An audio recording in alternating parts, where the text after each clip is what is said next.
બ્લાસ્ટોસિસ્ટનું development થતું હતું, એટલે કે ગર્ભકોષ્ઠીય અવસ્થા છે એનું નિર્માણ કેવી રીતે થાય છે એના માટે માહિતી લીધી. હવે આ લેક્ચર જે છે એની અંદર આપણે આંતરકોષ્ઠીય અવસ્થા એટલે કે ગેસ્ટ્રોલા સ્ટેજ, એના પછી જોઈએ તો ઇમ્પ્લાન્ટેશન એટલે કે ગર્ભસ્થાપન છે, ઓલરેડી બ્લાસ્ટોલા સ્ટેજ છે ત્યાં આગળ આપણે લર્ન કરી ગયા હતા, પણ એની સાથે સાથે પ્લેસેન્ટલ ડેવલપમેન્ટ કેવી રીતે થાય છે એટલે કે જરાયુનું નિર્માણ કેવી રીતે થાય છે એ જોવાના છે. સાથે સાથે ગર્ભનો વિકાસ થાય છે ત્યારે એની અંદર ઓર્ગેનોજેનેસિસ એટલે કે અંગ નિર્માણની પ્રક્રિયા કેવી રીતે થાય છે. એના પછી જોઈએ તો સંપૂર્ણ રીતે બાળકનો વિકાસ થઈ ગયા પછી પરસ્યુરેશન એટલે કે પ્રસૂતિની પ્રક્રિયા કેવી રીતે થાય છે, અને પ્રસૂતિ બાદ નવું જન્મ લેતું બાળક છે એના પોષણ માટે મિલ્ક પ્રોડક્શનની પ્રોસેસ કેવી રીતે થાય છે. બરાબર, તો અલગ અલગ ટોપિક જે છે એને આપણે ડિસ્કસ કરવાના છીએ, અને એની અંદર થોડા ઘણા થોટ્સ એવા છે કે જેમણે કોન્સેપ્ચ્યુઅલ રીતે તમારા માઇન્ડની અંદર સેટ કરવા જોઈએ કે જે એક્ઝામ પોઈન્ટ ઓફ વ્યૂથી તમને પૂછાઈ શકે છે. રાઈટ, સ્ટાર્ટ કરીએ. ઓકે, લાસ્ટ લેક્ચર છે એની અંદર આપણે વાત કરેલી બ્લાસ્ટોલા સ્ટેજ માટે. બ્લાસ્ટોલા સ્ટેજ છે એની અંદર આપણે એ ટોપિક પર અટકેલા કે જેની અંદર આપણે સ્ટ્રોફોબ્લાસ્ટનું લેયર જોયેલું એટલે કે પોષક સ્તરનું કોષોનું આવરણ જોયેલું, જેને આપણે કહેતા હતા ટ્રોફોપ્લાસ્ટ.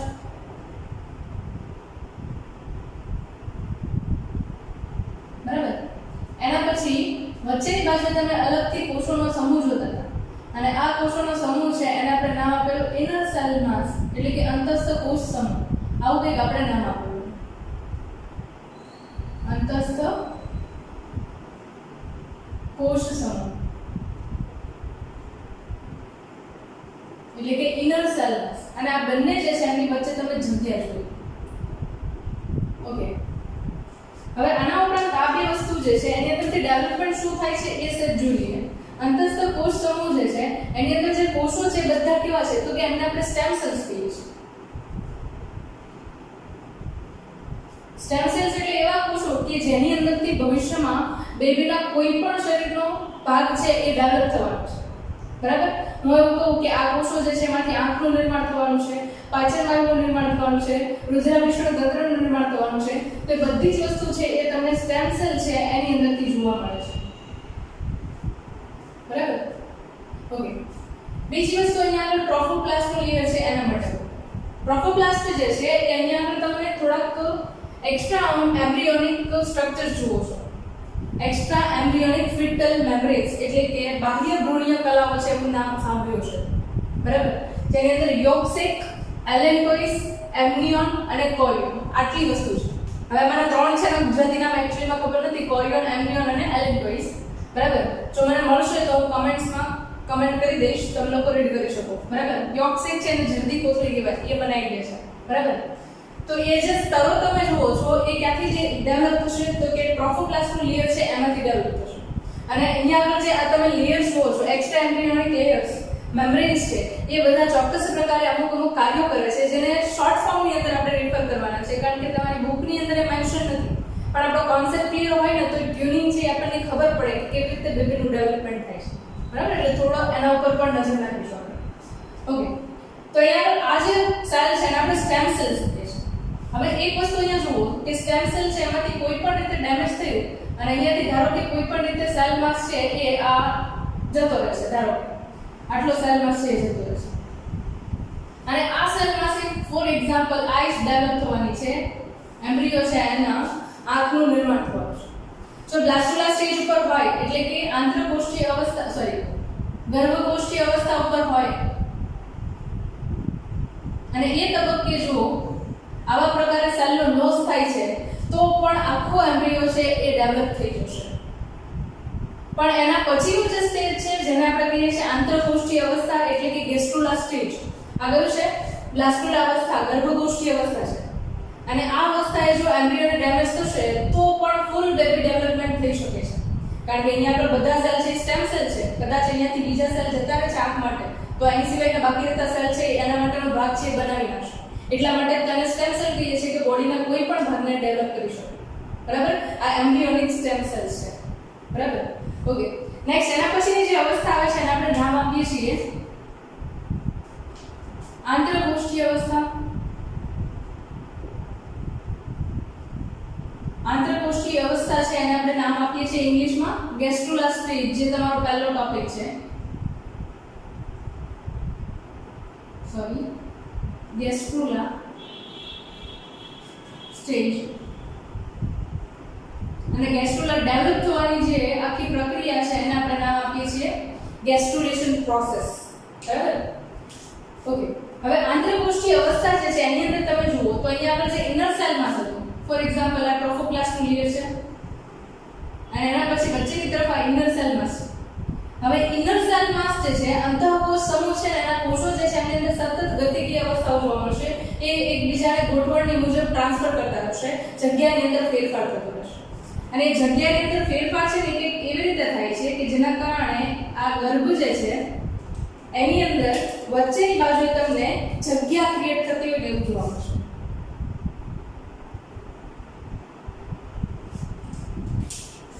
બરાબર? ત્યાં વચ્ચેની બાજુએ જગ્યાનું નિર્માણ થાય છે એવું તમે જોઈ શકો છો. અને એના ઉપરાંત અહીંયા આગળ એક છિદ્ર છે જેને બ્લાસ્ટોપોર કહેવાય, ગર્ભકોષ્ઠીય છિદ્ર કહેવાય. બરાબર? એના ઉપર આપણે વધારે ફોકસ નહીં કરીએ, પણ આપણે જે ફોકસમાં લેવાનું છે એ અહીંયા આગળ વિકાસ પામતા 3 ગર્ભસ્તર છે એમને ફોકસમાં લેવાનું છે. રેડ કલરનું સૌથી અંદર દેખાય છે એને કહીશું તમે અંતઃગર્ભસ્તર, જેને ઇંગ્લિશમાં કહેવાય છે એન્ડોડર્મ. એના પછીનું જે બ્લુ કલરનું તમને દેખાય છે એ જે છે એને આપણે કહીશું મિઝોડર્મ.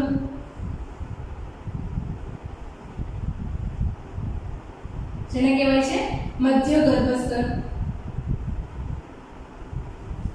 અને એના પછીનું સૌથી બહારનું જે છે એમને આપણે કહીએ છીએ એક્ટોડર્મ.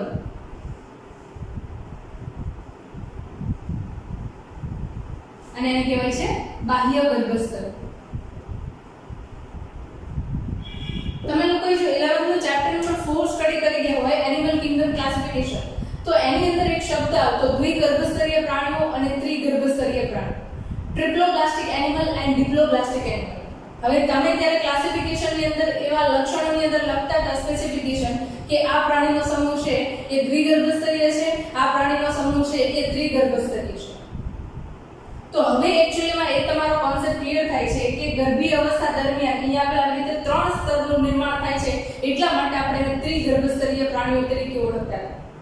ખાસ કરીને આખો સમુદાય તમે મેરુદંડી જુઓ, કોર્ડેટ જુઓ તો એની અંદર બધા જ પ્રાણીઓ છે એ ત્રિગર્ભસ્તરી છે, જેમના જીવનકાળના આ એમ્બ્રિયોનિક ડેવલપમેન્ટ સ્ટેજની અંદર તમને 3 તબક્કાઓ જોવા મળે છે. બરાબર? એના આધારે તમે આ જુઓ છો. હવે જેવું અહીંયા આગળ ગર્ભસ્તર જે છે એનું નિર્માણ થાય છે એટલે સ્પેશિયલી શું કરે છે તો કે ચોક્કસ કાર્યને લઈને કોઈ પણ કોષનું રૂપાંતરણ થવાની પ્રક્રિયા થાય છે. હવે ચોક્કસ કાર્યને લઈને જ્યારે કોષનું રૂપાંતરણ થાય ત્યારે એ પ્રક્રિયાને આપણે કહીએ છીએ વિભેદનની પ્રક્રિયા, સેલ ડિફરન્શિએશન પ્રોસેસ, જે તમને પ્લાન્ટ્સ અને એનિમલ બધામાં જોવા મળે છે. ફોર એક્ઝામ્પલ હું એનિમલ્સની અંદર વાત કરું તો અહીંયા આગળ તમને ખબર છે કે આપણા શરીરની અંદર બધા જ કોષો છે એ સેપરેટલી પોતાનું કાર્ય કરવા માટે વિભેદિત થયેલા છે.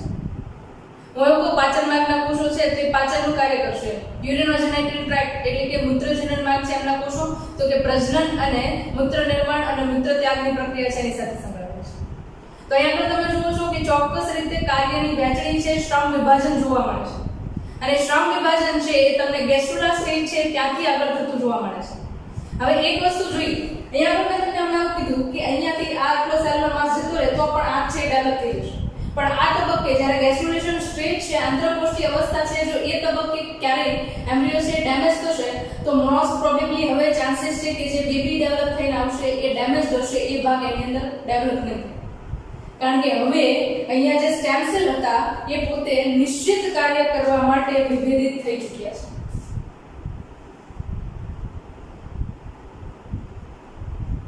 એટલે કે ડિફરન્શિએટેડ સેલ્સ છે. અને ડિફરન્શિએટેડ સેલ થઈ ગયા પછી ચાન્સીસ ઓછા છે કે કોઈ પણ બીજા કોષો છે એમનું સ્થાન લેશે.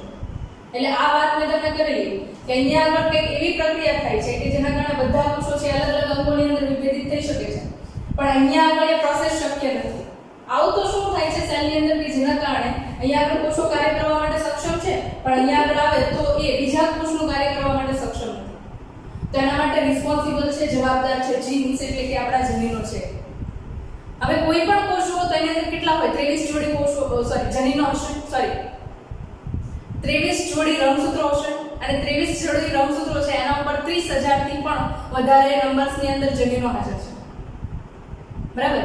હવે એ જનીનો છે એમની અંદર તમે જુઓ તો બધા કોષો પાસે બધા પ્રકારના જનીનો છે. ફોર એક્ઝામ્પલ હું તમને અહીંયા આગળ કોષ કહું છું કે જે ગર્ભકોષની અવસ્થા એટલે કે બ્લાસ્ટુલા અવસ્થા દરમિયાન કોષો છે એની અંદર જે જનનિક દ્રવ્ય છે કોષ કેન્દ્રમાં, બરાબર, એ બધા માટેના જનીનો છે અને બધા માટેના એક્ટિવ છે.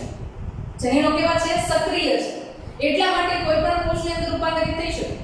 પછી જ્યારે અહીંયા આગળ કોષ પહોંચે છે ત્યારે શું થાય છે તો કે ત્યારે અહીંયા આગળ બધા જે કોષો જે છે એમની અંદર રહેલું જનનિક દ્રવ્ય છે એમાંનું કોઈ પણ ચોક્કસ કાર્યને લઈને જે જનીન છે એ એક્ટિવેટ રહે છે, બાકીના બધા જનીન છે એ પોતે સપ્રેસ થઈ જાય છે, પોતાનું એક્સપ્રેશન છે એને એક્સપ્રેસ કરી શકતા નથી. અને આ છે એક્ચ્યુઅલીમાં વિભેદક પ્રક્રિયા, બરાબર. તો અહીંયા આગળ આ ડિફરન્સ થાય છે કે જેના કારણે ચોક્કસ જનીન છે એ એક્ટિવેટ રહેશે, બાકીના જનીન છે એ એક્ટિવેટ રહેશે નહીં. જેના કારણે તમે એવું કહી શકો છો કે બ્લાસ્ટુલા અવસ્થા પછી જ્યારે એ ગેસ્ટ્રુલા સ્ટેજની અંદર પહોંચે છે, આંતરકોષીય અવસ્થામાં પહોંચે છે ત્યારે ચોક્કસ કાર્યને લઈને બધા જ કોષો છે એ વિભેદિત થઈ ચૂક્યા હોય છે, બરાબર છે. ઓકે, હવે એ વિભેદન છે તો અહીંયા આગળ તમે થોડું સ્પેસિફાઈ કરી દઉં કે કયા કયા અંગો છે એ કયા કયા ગર્ભસ્તરની અંદરથી નિર્માણ પામે છે. એ વસ્તુ છે એને પણ આપણે ધ્યાનમાં રાખવું જોઈએ, બરાબર છે. સૌથી બહારનું સ્તર છે જેને આપણે કહીએ છીએ એક્ટોડર્મ. તો એક્ટોડર્મ છે એની અંદરથી આપણા બાહ્ય સ્તર છે મોટા ભાગે સ્કિન છે, બરાબર, એટલે કે ત્વચા છે, નર્વસ સિસ્ટમ, ચેતાતંત્ર, દાંત જેવી સંરચના, આ બધી વસ્તુ જે છે એ બાહ્ય ગર્ભસ્તરની અંદરથી નિર્માણ પામે છે. એના પછીનું જે છે એને આપણે કહીએ છીએ મધ્ય ગર્ભસ્તર. અને મધ્ય ગર્ભસ્તર છે એની અંદરથી સૌથી અગત્યના અંગો જે છે એમના તંત્રો નિર્માણ પામે છે, જેમાં ખાસ કરીને આપણે જોઈએ તો અહીંયા આગળ છે સર્ક્યુલેટરી સિસ્ટમ એટલે કે રુધિર પરિવહન તંત્ર. એના પછી છે યુરિનોજેનેટલ સિસ્ટમ એટલે કે મૂત્રજનન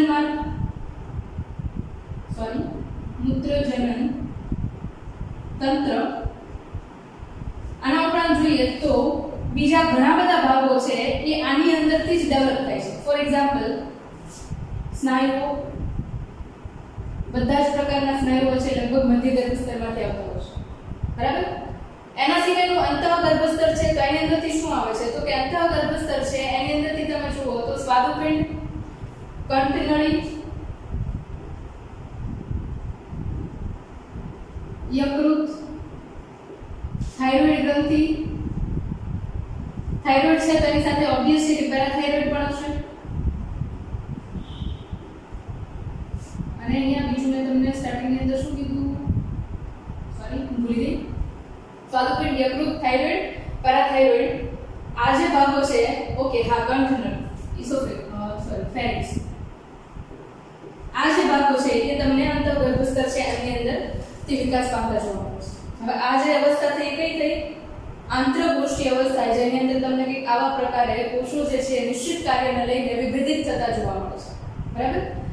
નેક્સ્ટ એના પછીનો જે ટોપિક છે એના ઉપર આપણે ફોકસ કરીએ કે જેની અંદર આ ટ્રોફોપ્લાસ્ટનો લેયર જે છે એ કેવી રીતે આગળ પર અલગ અલગ સ્તરનું નિર્માણ કરે છે, બરાબર. એના ઉપર આપણે બહુ ડિટેલમાં ચર્ચા તો નહીં કરીએ પણ જે સ્તર આપેલા છે એને આપણે થોડા ધ્યાનમાં લઈએ. હવે અહીંયા આગળ તમે જુઓ તો આ આંતરકોષીય અવસ્થા જે છે ને એની વચ્ચે તમને એક સ્તર અવકાશ દેખાય છે અને આ અવકાશ જે છે એમને કહેવાય આર્કેન્ટેરોન. આર્કેન્ટેરોન જે છે એમને આપણે આંતરકોષ કહી શકીએ. અને આ ખાસ યાદ રાખો કે આંતરકોષ છે એ ભવિષ્યની અંદર જે આપણા પાચન માર્ગનું ફોલાણ છે એનું નિર્માણ કરશે. શેનું નિર્માણ કરશે ભવિષ્યમાં તો કે આપણો જે પાચન માર્ગ છે એમનું ફોલાણ છે એનું નિર્માણ કરશે, બરાબર. હવે અહીંયા આગળ તમે જે આ ટ્રોફોપ્લાસ્ટનું લેયર જુઓ છો એ ધીરે ધીરે કરતા અલગ અલગ પ્રકારના એક્સ્ટ્રા એમ્બ્રિયોનિક મેમ્બ્રેન્સની અંદર વિકાસ પામવાનું ચાલુ કરે છે. જેમાંના બે જે છે એ સૌથી અગત્યના છે કે જે મોટા ભાગે કોની સાથે સંકળાયેલા છે તો કે પાચન માર્ગ છે ગર્ભનું એની સાથે સંકળાયેલા છે. પાચન માર્ગ જે ગર્ભનું છે સૌથી પહેલું જે યોગસેક છે એ કોથળી તરીકે મેમલ્સ એટલે કે સસ્તન પ્રાણીઓ છે એની અંદર દેખાય છે, બરાબર. એના પછી છે એલેક્ટોઇડ્સ, બરાબર, જે મોટા ભાગે પ્લેસેન્ટા એટલે કે જરાયુ અને બાળક જે છે એમની બ્લડ વેસલ્સ વચ્ચે કોન્ટેક્ટ બનાવે છે. એના પછી છે એમ્નિયોન. એમ્નિયોન જે છે એનું ફંક્શન બહુ ઇમ્પોર્ટન્ટ છે. હવે એમ્નિયોન જો તમે જ્યારે ફૂલી ડેવલપ બેબી જુઓ ને તો એની અંદર એમ્નિયોન છે કે આ પ્રકારનું સ્તર છે આપણું. તમને જે ગ્રીન કલરના ડોટ્સ વાળું પ્રવાહી દેખાય છે એ એમનિયોટિક ફ્લુઇડ છે, જેને આપણે ગર્ભજળ કહીએ છીએ. અને આ ગર્ભજળ પરીક્ષણની આખી મેથડ આવે છે જેને આપણે કહીએ છીએ એમનિયોસેન્ટેન્સિસ. હવે આ પ્રોસેસ છે ને એક્ઝેક્ટલી ઇન્ડિયાની અંદર બેન છે, કારણ કે એના થ્રુ સેક્સ ડિસાઇડ થાય છે કે બેબી છે એ મેલ છે કે ફિમેલ છે, એટલા માટે આપણે ઇન્ડિયાની અંદર બેન છે, બરાબર. અને અહીંયા આગળ ઘણા બધા સ્ટેમ સેલ્સ પ્રેઝન્ટ હોય કે જેમાંથી બેબી વિકાસ પામે છે, અને એ સ્ટેમ સેલ છે એમના રંગસૂત્રોને જોવામાં આવે છે, જે એમનિયોસેન્ટેન્સિસની મદદથી એક્સ અને વાય ક્રોમોસોમ છે એ આપણને આપી શકે છે, બરાબર. તો એ પ્રોસેસ જે છે એને લઈને એમનિયોસેન્ટેન્સિસ ગર્ભજળ એમનિયોટિક ફ્લુઇડ છે એમની અંદરથી થાય છે. બીજી વસ્તુ, આ જે એમનિયોન છે એનું મુખ્ય કાર્ય શું છે? તો કે એ શોક એબ્ઝોર્બ કરે છે, બરાબર. બેબી છે એમને બહારથી કોઈ ફિઝિકલ સ્ટ્રેસ નો આવે, બરાબર, શોક નો આવે, એનું એબ્ઝોર્પ્શન એના થ્રુ થશે. કારણ કે તમે જોઈ શકો કે બેબી જે છે એ અને એમનિયોન જે છે એ બંનેનું આવરણ છે ને એમની વચ્ચે પ્રવાહી છે, જેના કારણે ઝટકા કે આંચકા કે એવું કઈ વસ્તુ છે એ બેબીને લાગે. અને બીજું કે એ બંને વચ્ચેનું કહેવાય ને ડિસ્ટન્સ મેન્ટેન કરે છે, જેના કારણે બેબીને પ્રોપર વેની અંદર ન્યુટ્રિયન્ટ છે, ઓક્સિજન છે, આ બધી વસ્તુઓ છે એ પ્રોપર વેમાં મળી શકે. થર્ડ જે છે કોરિયોન. કોરિયોન જે છે એ સીધું ગર્ભાશયની દિવાલ છે એની સાથે સંકળાયેલું છે, અને ધીરે ધીરે કરતા એ પોતે જરાયું આખું જે ડેવલપ થાય છે એની અંદર પણ પાર્ટિસિપેટ કરતો હોય છે. અને આ જરાયું જોવું ને જરા, તો એની અંદર તમને કંઈક આવા પ્રવર્ધો જોવા મળે છે જે સંપૂર્ણ રૂપે યુટેરાઇન વોલ છે એટલે કે ગર્ભાશયની દિવાલ છે એની સાથે સંકળાઈ ચૂકેલા હોય. અને આ જે પ્રવર્ધો છે એમને આપણે કહીએ છીએ જરાયુજ અંકુર, બરાબર. શું કહીશું એમને? જરાયુજ અંકુર.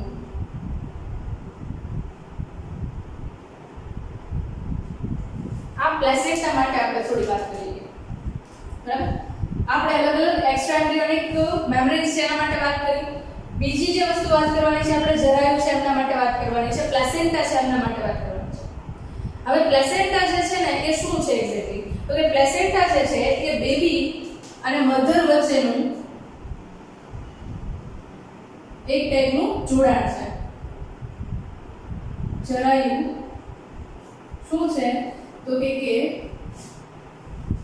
ગર્ભ અને માતાના ગર્ભાશય વચ્ચે એક પ્રકારનું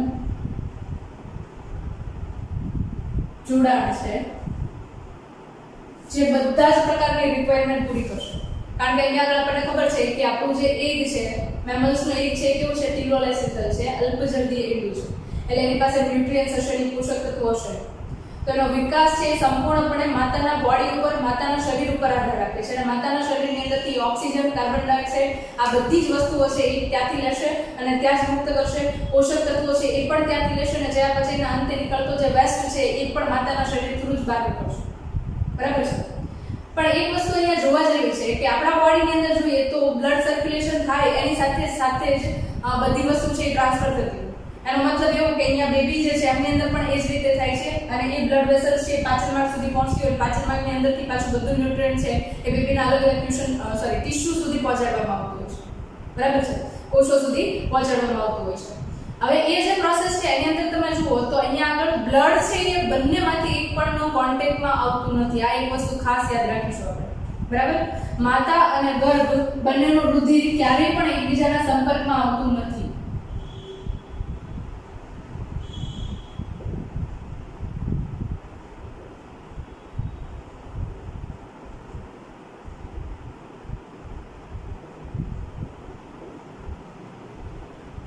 આ એક સૌથી ઇમ્પોર્ટન્ટ પોઈન્ટ છે જે તમને વધારે ક્લિયર હોવો જોઈએ, બરાબર. એક સિમ્પલ થોટ છે. મધર છે એનું બ્લડ ગ્રુપ છે ધારો કે એ પોઝિટિવ છે, અને બેબી જે છે એનું બ્લડ ગ્રુપ છે બી પોઝિટિવ છે. બંનેનું બ્લડ ગ્રુપ કેવું થયું? ઓપોઝિટ થયું, વિરોધાભાસી થયું ને. જેમની અંદર એન્ટીબોડી એન્ટીજન રિએક્શન થઈ શકે, પ્રક્રિયા થઈ શકે, અને એના કારણે બ્લડ ક્લોટિંગની પ્રોસેસ પણ થઈ શકે. તો એ પ્રક્રિયાના અંતે આ ટોપિક જે છે એકચ્યુઅલી ચેપ્ટર નંબર 18 જે છે એની અંદર તમને આપેલો છે જે ત્યારે ડિસ્કસ કરવો જોઈએ, પણ અહીંયા છતાં છે તો આપણે થોડો ડિસ્કસ કરીએ, બરાબર. એની અંદર તમે જુઓ તો માતા અને બાળકનું જો બ્લડ છે કોન્ટેક્ટમાં આવી જાય તો તરત જ એન્ટીજન એન્ટીબોડીની પ્રક્રિયા થઈ જશે, અને બાળક જે છે એનું રુધિર ગંધાઈ જાય, અથવા તો માતાના બોડીની અંદર એવા કંઈક રિએક્શન્સ થઈ શકે, બરાબર. તો એ પ્રોસેસ છે અહીંયા થવાની નથી કારણ કે કોન્ટેક્ટમાં આવતું નથી. સિવાય કે અહીંયા આગળ જ્યારે ગર્ભનાળ છે એ બેબીના જન્મ પછી કટ થાય છે ત્યારે કોન્ટેક્ટમાં આવશે. એ પહેલા કટ થયા પહેલા ચાન્સીસ નથી કે બ્લડ છે એકબીજાના કોન્ટેક્ટમાં આવે. બરાબર. અને કોન્ટેક્ટમાં આવે તો કેવી રીતે અલગ અલગ પ્રોસેસ થાય એ પાછી આપણે ચેપ્ટર નંબર 18 ની અંદર પ્રોસેસ જોશું RH કારકને લઈને. બરાબર. ત્યારે પાછી વધારે ડિટેલમાં ચર્ચા કરીશું. ઓકે. તો આ પોઈન્ટ અહીંયા આવ્યો છે તો સાથે સાથે આપણે ડિસ્કસ કરીશું. ઓકે. નેક્સ્ટ એમાં તો જરાયુ જે છે એ ખાલી બેબી અને મધર સાથેનો કોન્ટેક્ટ છે અને ન્યુટ્રિયન્ટની આપલે માટે જ આવેલું છે એવું નથી. પણ જરાયુ છે પર્ટિક્યુલર ફંક્શન છે એ પોતે નિશ્ચિત કાર્ય પણ દર્શાવે છે અને પોતે એક અંતઃસ્ત્રાવી અંગ તરીકે પણ કાર્ય કરે છે કારણ કે એમની અંદર અંતઃસ્ત્રાવી કોષો હાજર હોય છે. અને આ કોષો જે છે અલગ અલગ પ્રકારના અંતઃસ્ત્રાવનો સ્ત્રાવ કરે છે. For example human chorionic gonadotropins. આ નામ યાદ રાખવા જરૂરી છે. તમને ઓપ્શનની અંદર કે એમસીક્યુ ક્વેશ્ચનની અંદર આ પ્રકારના નામ છે પૂછાઈ શકે છે. હ્યુમન પ્લેસેન્ટલ લેક્ટોજન્સ, એના પછી રિલેક્સિન, એના પછી પ્રોજેસ્ટ્રોજેન્સ, ઇસ્ટ્રોજન. આના ઉપરાંત તમે જુઓ તો થાઇરોક્સિન,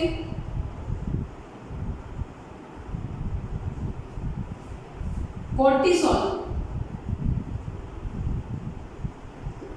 આ બધા જ અલગ અલગ પ્રકારના અંતઃસ્ત્રાવો છે એ ખાસ ધ્યાનમાં લેવા જેવા છે.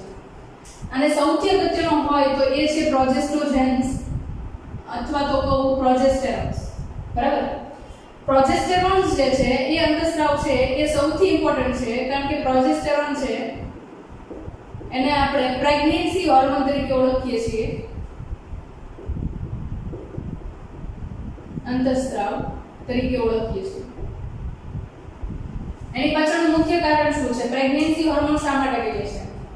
તો કે તમને આગળના લેક્ચર્સ જોયા હોય તો એક્ઝેક્ટલી આઈડિયા હશે કે સતત પ્રોલેક્ટિન જે છે સતત પ્રોજેસ્ટેરોન જે છે એ તમને અંડપીંડની અંદર રહેલા કોર્પસ લ્યુટિયમ છે એની અંદરથી સ્ત્રાવ થતો જોવા મળશે જે ગર્ભને પ્લેસેન્ટાની સાથે સાથે ગર્ભાશયની અંતસ્થ દિવાલ છે એની સાથે જોડવાનું કામ કરે છે.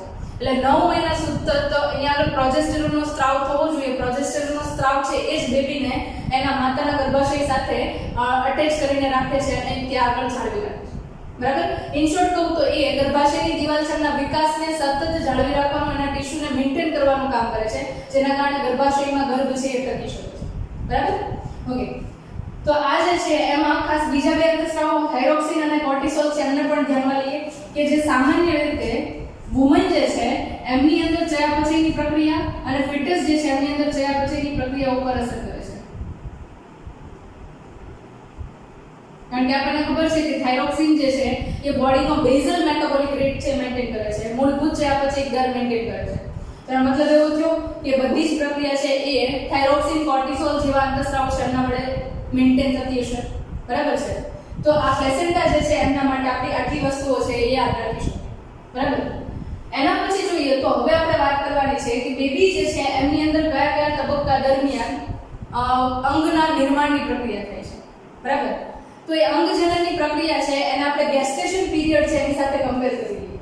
ગર્ભધારણનો સમયગાળો છે એની સાથે સાથે એને સ્ટડી કરી લઈએ.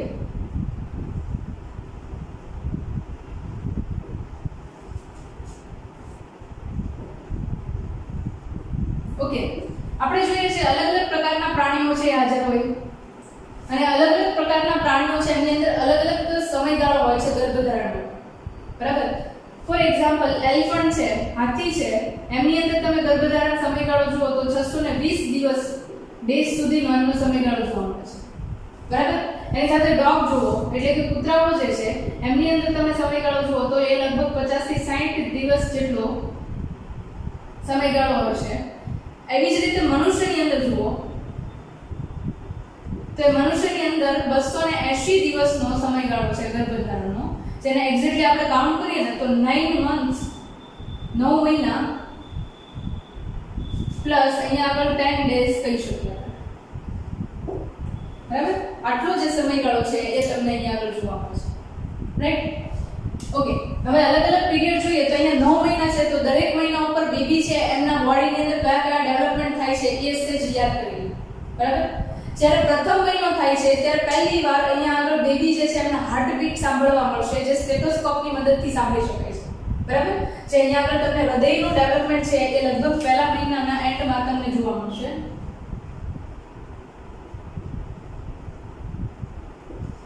બીજા મહિનાની અંદર તમે જુઓ તો બેબી જે છે એમના ઉપાંગો છે, બરાબર, હાથ પગ છે એમના વિકાસની પ્રક્રિયા થઈ ગઈ, આંગળીઓ છે એમનું ડેવલપમેન્ટ થઈ ગયું. તમે નોટ્સ બનાવતા હોય તો આ પોઈન્ટ્સ છે એમને લખી શકો છો. બોર્ડ વર્કની બુક બનાવી હોય તો એની અંદર પણ આ પોઈન્ટ્સ છે લખી શકો છો. શોર્ટ ફોર્મની અંદર તમને યાદ રાખવામાં હેલ્પ થઈ શકે. બરાબર? પ્રથમ મહિનાની અંદર શું થાય તો કે હાર્ટબીટ છે સૌથી પહેલા સંભળાય છે, સ્ટેથોસ્કોપની મદદથી આપણે સાંભળી શકીએ છીએ. બીજી વસ્તુ અહીંયા આગળ બીજા મહિનાની અંદર તમે જુઓ તો ઉપાંગોનો વિકાસ છે ચાલુ થઈ ગયો. બરાબર? આંગળીઓ છે એ તમને જોવા મળે છે. બરાબર? હવે એની સાથે જુઓ તો પ્રથમ ટ્રાઇમેસ્ટર એટલે કે પ્રથમ 3 મહિનાનો સમયગાળો છે લગભગ તમને પૂરો થતો જોવા મળે. હવે જે સમયગાળો આવે છે એ બીજા 3 મહિનાનો સમયગાળો છે. બરાબર? ટોટલ તમે જુઓ તો હ્યુમન બીંગ છે એની અંદર 3 ટ્રાઇમેસ્ટર જોવા મળે, 3 મહિનાના સમયગાળા જોવા મળે. ત્યારે તમને 9 મહિનાનો ટોટલ ટાઈમ પૂરો થતો જોવા મળે. અને એ ટાઈમિંગની અંદર જુઓ તો અહીંયા આગળ બીજો ટ્રાઇમેસ્ટર છે એટલે કે બીજા 3 મહિના છે એની અંદર તમને મોટા ભાગે શરીર ઉપર વાળનું આવરણ જોવા મળશે.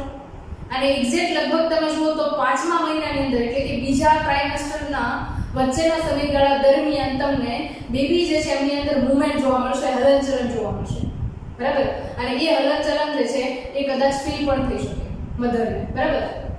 ઓકે, તો એ પદ્ધતિ છે એના વડે તમને એ ખબર પડે. સાથે સાથે 5મા મહિનામાં જુઓ તો બેબી જે છે એમના શરીર ઉપર એકદમ પાતળું વાળનું આવરણ બનતું જોવા મળે. એની સાથે સાથે તમે જુઓ તો લગભગ મોટા ભાગના અંગો જે છે એ વિકાસ પામી ચૂક્યા હોય અને લગભગ ત્રીજા કે ચોથા મહિના સુધીમાં એમના જે બાહ્ય જનનાંગો છે એમનો પણ વિકાસ થઈ ચૂક્યો હોય છે. બરાબર? 5મા મહિનાથી લઈને આગળ બીજું ટ્રાઇમેસ્ટર પૂરું થાય ત્યાં સુધીમાં વાળનો વિકાસ થઈ ગયો હોય. એની સાથે સાથે તમે જુઓ તો આંખ જે છે એમની વચ્ચે તમે જુઓ છો કે આપણે અહીંયા પાર્ટ છે વચ્ચે કે જેમાં ઉપરનો પોપચો અને નીચેનો પોપચો આ બંને છે અલગ થાય છે. બરાબર? આ બંને વસ્તુ છે એ અલગ થાય છે એટલે કે બંને આઈલિડ જે છે એ અલગ છે. પણ જ્યારે એ 5મા મહિના સુધી હોય ને ત્યારે આઈલિડ છે અલગ નથી થતી, ધીરે ધીરે કરતા એની વચ્ચે ખાંચ બને છે અને એના પછી આઈલિડ છે અલગ બને છે. એટલે કે પોપચા છે અલગ બને છે, એના ઉપર પાપડ આવવાનું શરૂ થાય છે, આઈલેશિસ ડેવલપ થવાનું ચાલુ થાય છે. બરાબર? અને લગભગ બીજું ટ્રાઇમેસ્ટર પૂરું થાય ત્યાં સુધીના શરીરના મોટા ભાગના અંગો છે વિકાસ થઈ ચૂક્યો હોય છે. એના પછીનો જે સમયગાળો છે એ થર્ડ ટ્રાઇમેસ્ટરનો છે, ત્રીજા 3 મહિનાનો સમયગાળો છે જેની અંદર બેબી છે એનો સંપૂર્ણ વિકાસની પ્રક્રિયા થતી જોવા મળે છે. અને સંપૂર્ણ વિકાસની પ્રક્રિયાના અંતે બેબી જે છે એ સંપૂર્ણ રીતે વિકસિત થઈ ગયું છે 9 મહિનાની. હવે જેવા 9 મહિનાનો સમયગાળો પૂરો થાય એટલે તરત જ અહીંયા આગળ પર્સ્યુરેશનની પ્રોસેસ એટલે પ્રસૂતિની પ્રક્રિયા છે એના માટેના સાઇન્સ ઊભા થવા માંડે, સિગ્નલ્સ ઊભા થવા માંડે. સૌથી પહેલા એ સિગ્નલ જે છે તમને ડેવલપ થયેલું બેબી જે છે એમની અંદરથી સ્ટાર્ટ થતા જોવા મળશે, જે આગળ ક્રમશઃ જરાયુ ઉપર જશે. જરાયુ છે થોડા ઘણા પ્રમાણની અંદર રિલેક્સિંગ પ્રકારનો અંતઃસ્રાવ કરશે, જેના કારણે ગર્ભાશયની દિવાલની અંદર આવેલા સરળ સ્નાયુ છે એ ધીરે ધીરે કરતા શિથિલ બનતા જશે, રિલેક્સ થતા જશે, જે બેબી જે છે એમને પુશ કરવામાં હેલ્પ કરશે. બરાબર છે? એના પછી જુઓ તો એ સિગ્નલ છે ધીરે ધીરે કરતા ન્યુરો એન્ડોક્રાઇન સિસ્ટમ એટલે કે ચેતાંતસ્રાવી તંત્ર છે એના સુધી પહોંચે છે, જે આપણને ઓલરેડી યાદ હશે કે આપણી પશ્ચ પિટ્યુટરી ગ્રંથિ છે,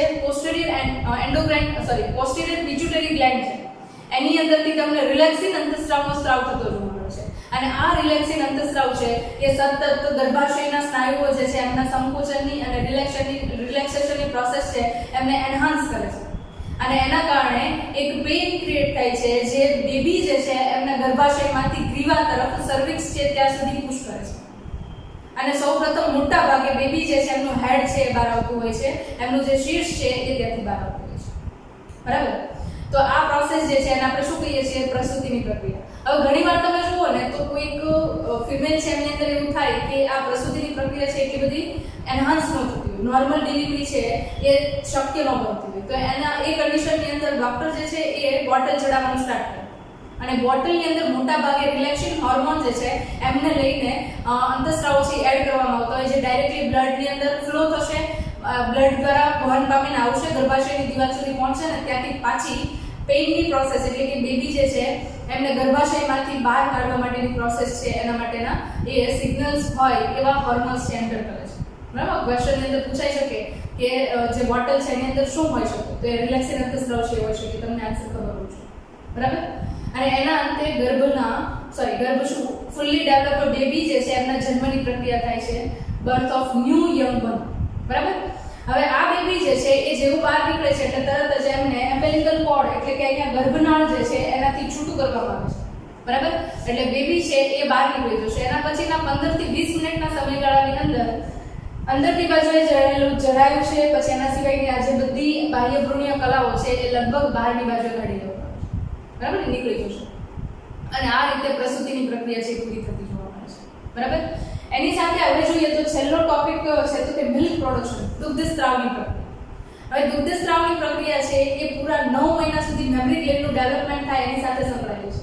બરાબર. અને એ આખો મેમરી ગ્લેન્ડનો ડેવલપમેન્ટ થઈ ગયા પછી બેબી જે છે એના નરિશમેન્ટ માટે જે મિલ્કનું પ્રોડક્શન છે અને એનો સ્ત્રાવ છે એ બે અંતઃસ્ત્રાવને આધીન છે. એક તો પહેલા પ્રોલેક્ટિન અંતઃસ્ત્રાવ યાદ કરી લેજો. બરાબર. મિલ્ક પ્રોડક્શન માટે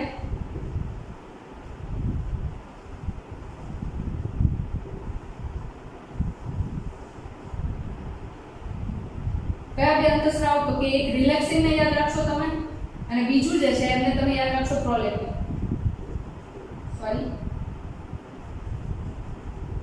પ્રોલેક્ટિન અંતઃસ્રાવને યાદ રાખો. બરાબર. હવે આ પ્રોલેક્ટિન અંતઃસ્રાવ છે એ પાછો અગ્ર પિટ્યુટરી ગ્રંથિ છે, એન્ટેરિયર પિટ્યુટરી ગ્લેન્ડ છે એનો અંતઃસ્રાવ છે. ત્યાંથી એ સ્ત્રાવ પામશે જેના કારણે દૂધના સંશ્લેષણની પ્રક્રિયા અને દૂધના સ્ત્રાવની પ્રક્રિયા છે એ ઉત્તેજિત થશે. એની સાથે સાથે તમે જુઓ તો રિલેક્સિન અંતઃસ્રાવ છે મિલ્ક ઇજેક્શનની પ્રોસેસ એટલે કે સ્તન ગ્રંથિમાંથી મિલ્કને બહારની બાજુએ પુશ કરવા માટે અથવા તો એવું કહું સક્શન પ્રોસેસ થશે બેબી વડે ત્યારે એ મિલ્ક છે એ બહાર આવશે. બરાબર. એટલે ટોટલી એ પ્રોલેક્ટિન અંતઃસ્રાવ છે એમના વડે આ પ્રોસેસ છે કરતો હોય છે. બીજી અને સૌથી અગત્યની વસ્તુ કે અહીંયા આગળ જે ન્યૂબોર્ન બેબી છે એમને માતાના દૂધ ઉપર પોતાના ન્યુટ્રિશન માટે કે ખોરાક માટે આધાર રાખવો જોઈએ. કારણ કે એ જે દૂધ છે એની અંદર ઘણા બધા પ્રકારના ન્યુટ્રિયન્ટ્સ હોય અને ન્યુટ્રિયન્ટ્સ ઉપરાંત જુઓ તો ઇમ્યુનોગ્લોબ્યુલિન્સ મારા ખ્યાલ પ્રમાણે લગભગ IgA હોય છે. મને શ્યોરિટી નથી પણ લગભગ IgA જે છે એ તમને એના દૂધની અંદર જોવા મળે છે.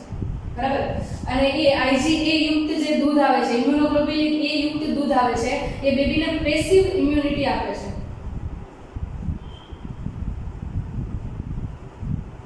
એટલે કે ડાયરેક્ટલી તમે જુઓ તો બેબી જે છે એમની રોગ પ્રતિકારક ક્ષમતાની અંદર વધારો કરે છે.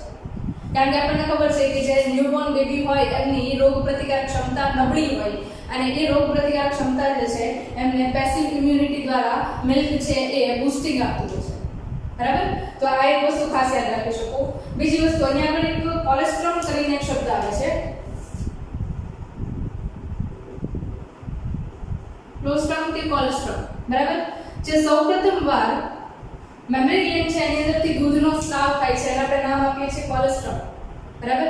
જે મોટા ભાગે ન્યુટ્રિયન્ટ્સ અને આવા પ્રકારના ઇમ્યુનોગ્લોબ્યુલિન્સ છે એનાથી ભરપૂર હોય છે જે બેબીના નરિશમેન્ટ માટે રિક્વાયરમેન્ટ હોય છે. બરાબર. તો આખી જે આપણે આ પ્રોસેસ જોઈએ જે શોર્ટ ફોર્મની અંદર આ તમને હજી મેં બ્રીફલી ઇન્ટ્રોડક્શન નથી આપેલું. આ ઇન્ટ્રોડક્શન છે કે તમે 12th બેઝિસ પર કે કોઈ કોમ્પિટિટિવ એક્ઝામની પ્રિપરેશન કરો છો એના બેઝિસ ઉપર તમને આટલા થોટ્સ છે એ ખબર હોવા જોઈએ જેના કારણે તમને કોઈ પણ ક્વેશ્ચન પૂછાય તો એની અંદર તમે બ્લેન્ક નહીં રહો. બરાબર. અને NCERT ની ટેક્સ્ટ બુક છે એની કરતાં તો આમાં ઘણું બધું ડિટેલ છે કે જે તમારે એકબીજા સાથે કનેક્ટ કરીને આખું કમ્બાઈન યાદ રાખવાની ટ્રાય કરવી. બરાબર. જે ખાસ કરીને ઇમ્પોર્ટન્ટ પોઈન્ટ્સ છે એ જ મેં આ બધા સ્ટ્રક્ચર્સની અંદર તમને આપેલા છે. બાકી એમ્બ્રિયોજેનેસિસ છે એ આખી એક ન્યૂ બ્રાન્ચ છે જેની અંદર તમે જુઓ તો MBBS ની અંદર જાઓ તો એના પછી એના અંદર સ્ટડી કરવાનું. બરાબર. જેનું આપણે બ્રીફ ઇન્ટ્રોડક્શન લીધું છે. ડિટેલમાં કોઈ વસ્તુ છે એના માટે સ્ટડી નથી. બરાબર. મારા પોઈન્ટ ઓફ વ્યૂથી મેં તમને એક્સપ્લેન કરવાની ટ્રાય કરી છે. છતાં પણ તમને જો કોઈ ડાઉટ હોય બરાબર તો કમેન્ટ્સ બોક્સમાં કમેન્ટ કરી શકો છો. હું ટ્રાય કરીશ કે તમારા કમેન્ટ્સના આન્સર આપીશ.